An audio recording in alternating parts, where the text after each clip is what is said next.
In this video, we're going to look at an example where we can start to understand the BiPlot from a more complicated example, but still something that we can view the original data and intuit what's going on in the BiPlot.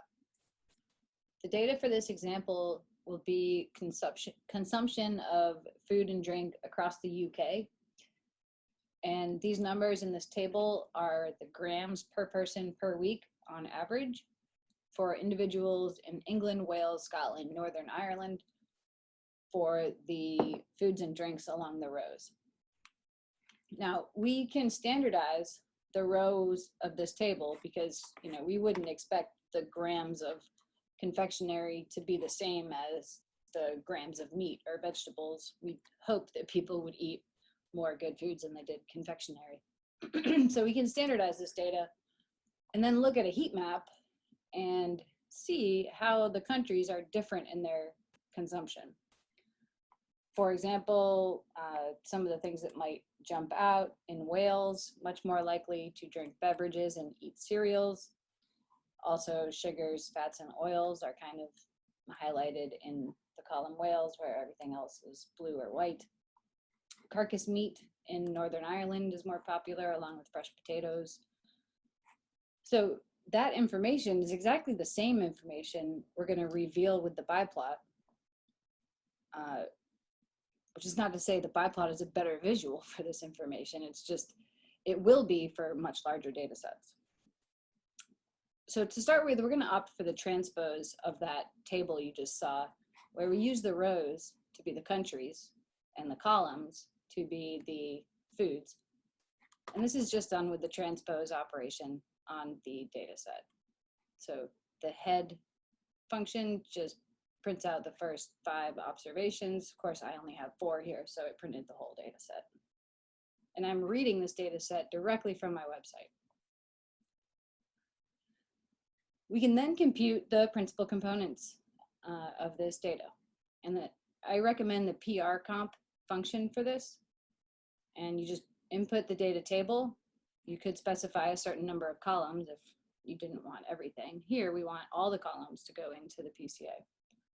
And in order to make this a correlation PCA, I've used scale equals true. Now, let's just look at the output object, PCA, in our environment and the different components of it. One thing I should point out already is this equals sign. Now, if you're classically trained in R programming, you probably use 2 character strokes to use the arrow, store arrow. I don't. I use an equal sign. It's equivalent in almost every possible scenario, except scenarios that are pedantic and probably shouldn't even be used in good code. So you can join me in the equal sign revolution and just dump 2 character strokes for 1. Okay, off my soapbox. Here, the first thing in this output is a list of 4 numbers, and it's called SDEV. The second thing is a 17 by 4 matrix called rotation. I'm going to skip the next 2 and go straight to the last, which is called X, and it's a 4 by 4 matrix. Now, I've told you in the past, if you're really familiar with the loadings and the scores, you can intuit what you're looking at in any PCA output just by looking at the dimensions. Since we had 4 observations here, we would be looking for a 4 by 4 matrix for the scores. We would be looking for a 17 by 4 matrix for the loadings because we had 17 variables. And then we must have 4 numbers somewhere that are the eigenvalues. Now, these are not actually the eigenvalues. Here, they're provided as the square roots of the eigenvalues. So they're the standard deviations of the principal components. They're actually singular values. So there is a reason why those are provided that way, and we'll talk about that a little bit later. Again, the rotation matrix would be the loadings, and X gives you the scores. Center and scale are outputs that actually will tell you what the data was centered upon. So it would give you the mean vector for center. And if you do scale equals true, you'll get the the vector of standard deviations. Next, we can get some of the basic information, like the eigenvalues and the proportion of variance explained from summary function. So if we look at the summary of our PCA, I see this first table, which would give me, again, the standard deviations, the square roots of the eigenvalues, the proportion explained, and the cumulative portion. So from this table, I can see with two principal components, I'm already explaining 93% of the variance. And with the third component, I'm pretty much explaining everything there is. And the basic plot function, just plot of PCA, I've added a title here, but if you don't add the title, if you just do plot PCA, you would get this bar plot, which is essentially a scree plot because it's just showing the variances in descending order. Now we can use the scores to show the projection of the data onto 2 dimensions. Remember, these were 4 countries along 17 dimensions, so they started as 17, they started in 17 space, and I've projected them here into 2 space. And everything here is just to make the plot a little bit prettier. This text function actually writes the names of the countries. This is the coordinates that it wants me to write the text, and then what text does it want me to write. The row names are what gives the country names. Now, from this graph, there's not a whole lot I could intuit. I would know that England is more like Scotland than Wales is, because England is closer to Scotland in the projection than Wales is. The same with Northern Ireland. So Scotland and England look like they're probably the most similar here, followed by England and Wales. But the really interesting conclusions will be drawn from the BiPlot here. So this is the projection of all of the original variables onto the same space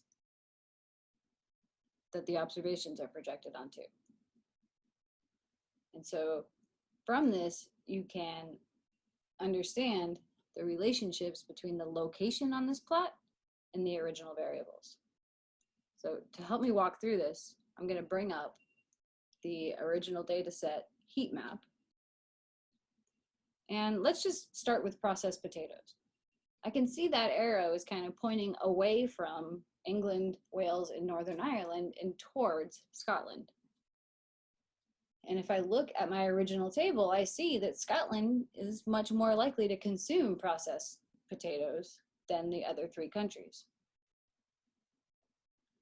Similarly, if I look at fresh potatoes, that points down towards Northern Ireland.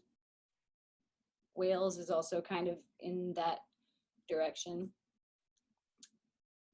Now, you might not see Wales in that direction, but I do, because when I think about this direction, I think about kind of moving along that direction on a plane. Okay, so if you just observe this green line that I've placed here, moving in this direction means my observation is kind of more towards fresh potatoes in this sense. Okay, so Wales, I kind of hit Wales first as I move along that fresh potatoes axis, and then Northern Ireland is really far along that fresh potatoes axis. And that's the same conclusion I would draw if I were to look at this data. The smallest is Scotland, then England, then Wales, then Northern Ireland. And that is, you know, how you would encounter those observations as you moved along, as you move that green line in both directions.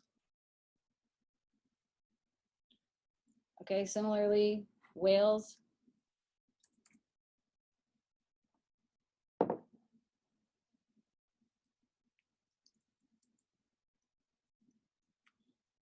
Similarly, I would conclude that Wales is more likely to consume fats and oils, cereals, processed vegetables. There's processed vegetables, cereals, fats and oils. Sugars is in there, it's a little hard to read. Fish also will be dominant in Wales versus the other countries. soft drinks, I would expect to see Scotland kind of taking the cake. And I do, followed by Northern Ireland, again, because we're moving like a plane along that direction. Okay, so England would be kind of in the middle. England's kind of in the middle on a lot of these. And moving out, soft drinks would be, I would hit Scotland last. Carcass meat, very much a Northern Ireland phenomenon. All right, so that's the interpretation of the BiPlot. You can stare at this for a little while and convince yourself that all of these things will line up and work. It's really pretty cool.